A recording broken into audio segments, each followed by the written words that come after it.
What if a single tweak to your morning coffee habit could naturally help you keep your blood sugar in check? Before you pour your next cup, there's something critical you should hear that might genuinely shift your health. I'm not promoting any miracle product. I'm not selling you anything either. I'm talking about coffee, that drink already sitting in your kitchen, and one tiny detail that flips everything upside down: how and when you actually drink it. Hello, I'm Dr. Eric Cenat, a physician. Over the past few years, I've personally tracked hundreds of patients dealing with prediabetes and type 2 diabetes, particularly those over the age of 60. And what I'm about to share with you today is something that has truly transformed many of their lives. Brazil is going through a quiet emergency. According to the Ministry of Health itself, diabetes cases have shot up by 135% in less than 2 decades across the country.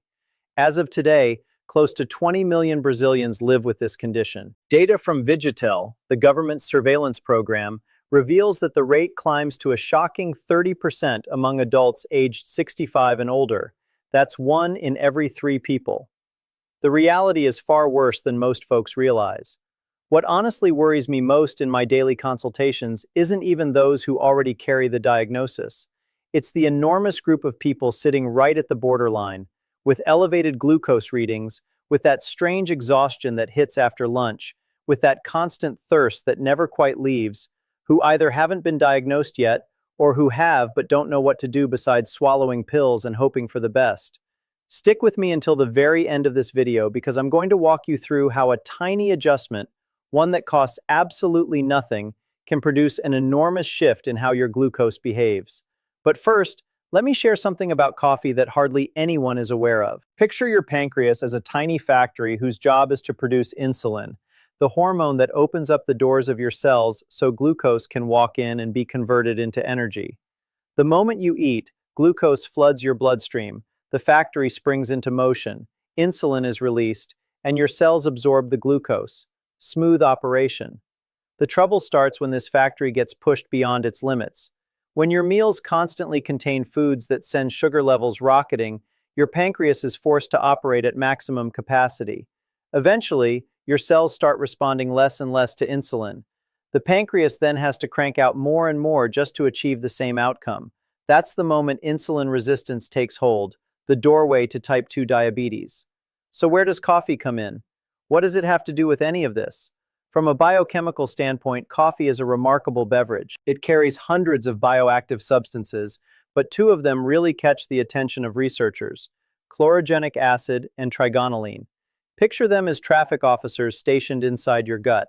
When coffee enters your system before food does, these compounds slow down and regulate how sugar from your meal gets absorbed. Rather than a tidal wave of glucose hitting your bloodstream all at once, you receive a gentle, steady flow that your pancreas can handle without panic. A study released in Diabetes Care, led by researchers at the Harvard School of Public Health, examined data from over 1 million individuals and reached a finding that genuinely struck me when I first came across it. Regular coffee drinking is connected to a meaningful drop in the risk of developing type 2 diabetes. And we're not talking about a tiny effect either. The risk falls in a dose-related pattern. Within reasonable limits, the more cups you have per day, the lower your odds of developing the disease. Then in 2018, scientists from the Karolinska Institute in Sweden, one of the most prestigious medical institutions on Earth, went through 30 separate studies covering nearly 1.2 million participants and confirmed it. Coffee intake, whether regular or decaf, is linked to roughly a 30% reduction in the likelihood of developing type 2 diabetes. But here's what almost nobody mentions. These benefits hinge entirely on how you drink your coffee. Because the wrong coffee, taken at the wrong moment in the wrong manner, can actually work against you. And that's exactly what I keep seeing in my consultation room far more often than I'd like. Let me share the case of Mr. Arnaldo, 72 years old, retired, a man of strong routines. He had been drinking coffee since he was 17 and was genuinely proud of the habit. But when he walked into my office, his fasting glucose stood at 138, and his HbA1c, which reflects average blood sugar across the previous 3 months, sat at 7.1%, well above target. He told me, "Doctor, I'm doing everything right. I drink my coffee daily, I walk 3 times a week." So I asked him to describe his coffee ritual to me in full detail, and that's when I spotted the issue. Every single morning, the moment he opened his eyes, before eating a single bite, he would down a large mug of strong black coffee. Then he'd have another at 3 p.m. paired with a sweet biscuit, and sometimes a third right before bed because he believed it helped him unwind. Three classic blunders that I'm now going to break down for you. Mistake number one, drinking coffee on an empty stomach right after waking up. This is the most widespread one and the one that does the most damage. When you wake up after a full night without food, your body is already sitting on elevated cortisol levels. That's the stress hormone, the same one your adrenal glands fire up during emergencies. Cortisol is already telling your liver to dump glucose into the bloodstream so you have fuel to face the day. It's a normal survival reflex. The issue is that caffeine cranks this effect up. It pushes the adrenal glands harder, releases more adrenaline, and your liver responds by flooding the blood with even more glucose. And remember, you haven't eaten a thing yet. The result? You haven't even taken a single bite, and your glucose has already climbed by 20 to 40 milligrams per deciliter. I've reviewed lab work that confirms this in patients using continuous glucose monitors. A study published in the British Journal of Nutrition backed this up. Drinking black coffee on an empty stomach following a night of sleep can substantially raise morning blood glucose levels. Mistake number two, coffee mixed with sugar, artificial sweetener, or cream. It looks innocent. It isn't. A spoon of sugar in your coffee causes an instant glucose surge and wipes out the very benefits the chlorogenic acid was about to deliver. It's like lighting a fire and pouring fuel on it at the same exact moment. And artificial sweeteners, many people see them as the perfect workaround. But recent investigations, including a study released in 2021 in the scientific journal Nutrition, indicate that artificial sweeteners such as aspartame and sucralose can disturb the gut microbiota, that ecosystem of bacteria living inside your intestines that plays a major role in glucose metabolism, in ways that can sabotage long-term blood sugar regulation. There's also a key piece of data published in January 2025 in the American Journal of Clinical Nutrition by the Harvard School of Public Health, drawing on 3 large American cohorts. Coffee taken without any added ingredients was linked to a 10% drop in diabetes risk for every additional cup consumed per day. However, when sugar entered the picture, that protective effect shrank dramatically. Translated into a practical takeaway, drop the sugar from your coffee. It sounds basic, but it's powerful.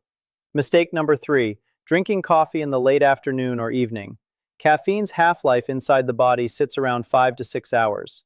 That means if you have a coffee at 3 p.m., half of that caffeine is still cruising through your system at 8 p.m. It keeps cortisol elevated, disrupts deep sleep, and deep sleep is precisely when your body fine-tunes part of your glucose metabolism. Bad sleep equals unstable glucose. It becomes a vicious loop. When I broke all of this down for Mr. Arnaldo and we restructured his coffee routine together, within 8 weeks his fasting glucose dropped from 138 to 112. His HbA1c shifted from 7.1% to 6.6%.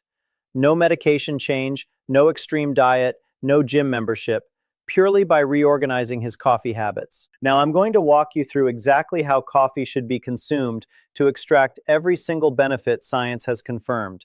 But before that, I need to ask you something. If this content is bringing you value, drop a like and subscribe to the channel if you haven't done so already.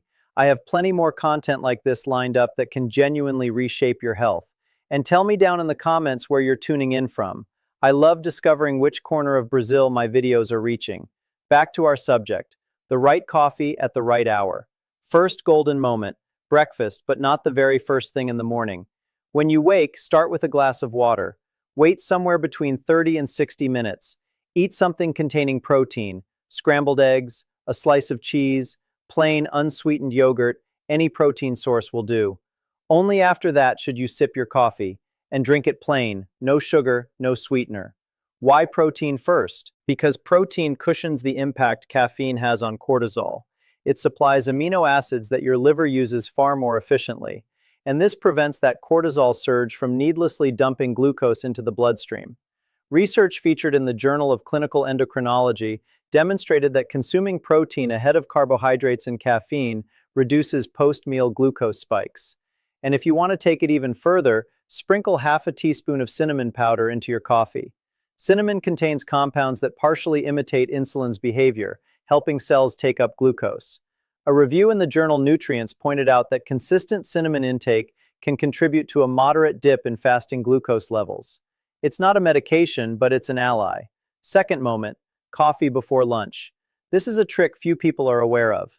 Around 20 to 30 minutes before your main meal, drink a small cup of plain black coffee, no sugar. The chlorogenic acid will then act like that traffic officer I mentioned earlier, slowing down sugar absorption from the meal you're about to enjoy. This softens the post-meal glucose spike, which is one of the major triggers behind type 2 diabetes development.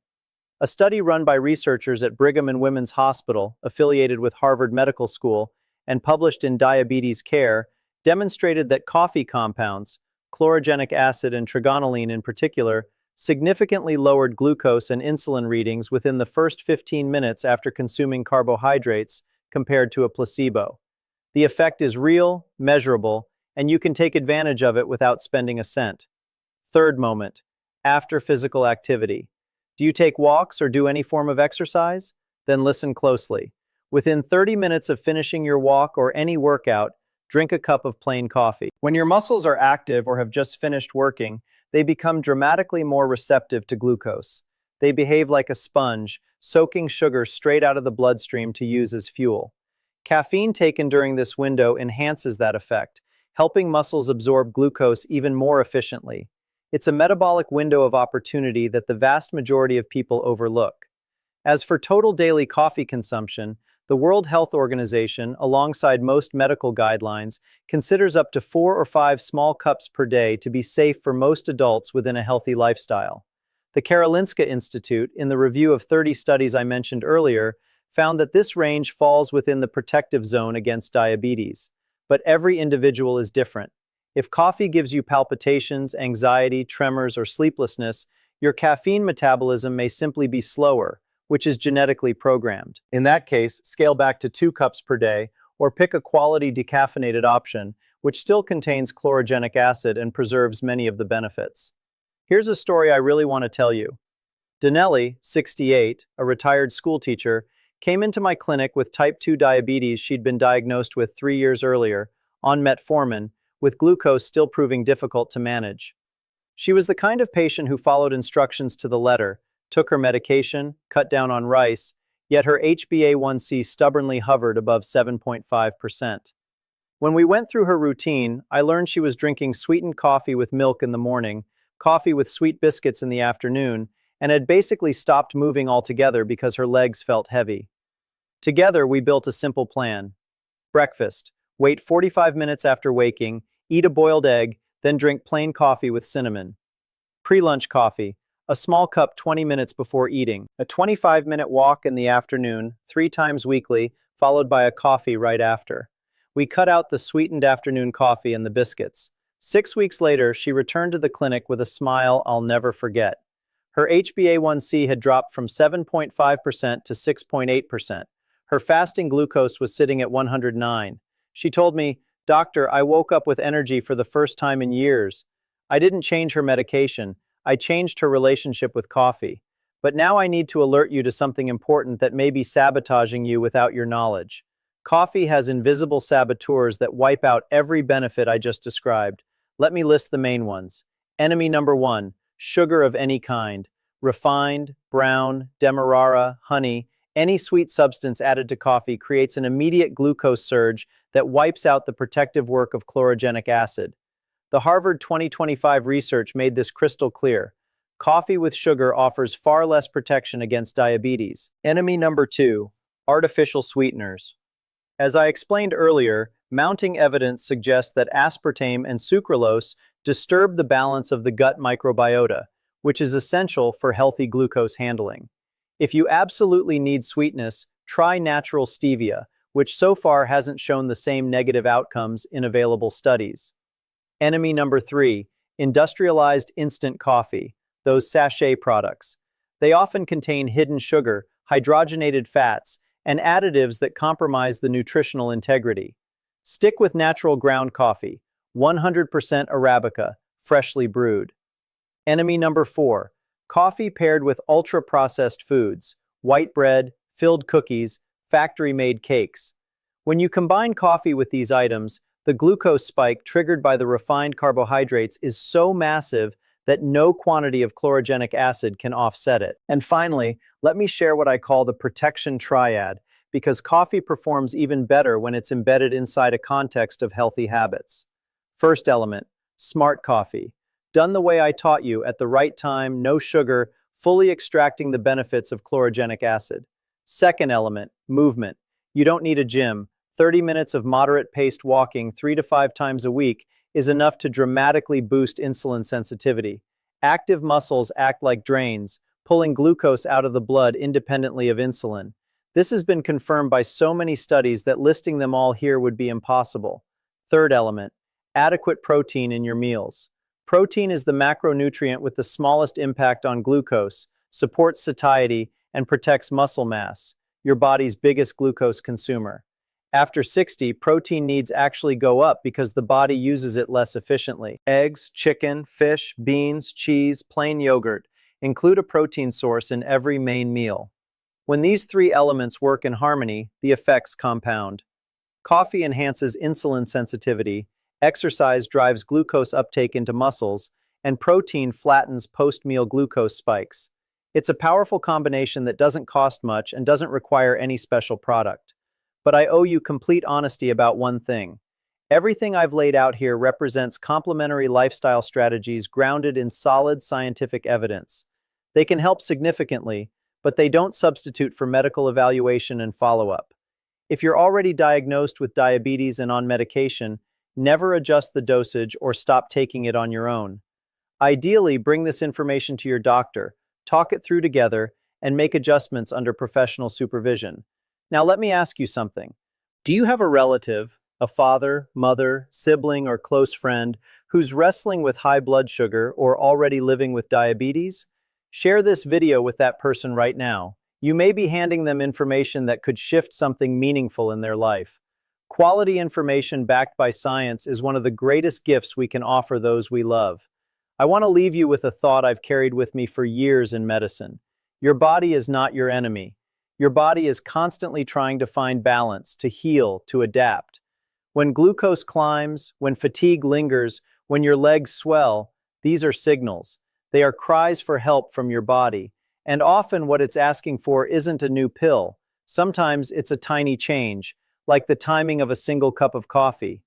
Health doesn't live inside a pharmacy. It lives inside daily habits. In the next video, I'll be revealing the 5 foods that people with prediabetes need to remove from their diet as soon as possible, because these foods silently inflame glucose levels and most people have no clue. Make sure to turn on notifications so you don't miss it. I'm Dr. Cenat, and it has been a true pleasure being here with you. Take great care of yourself and take great care of those you love.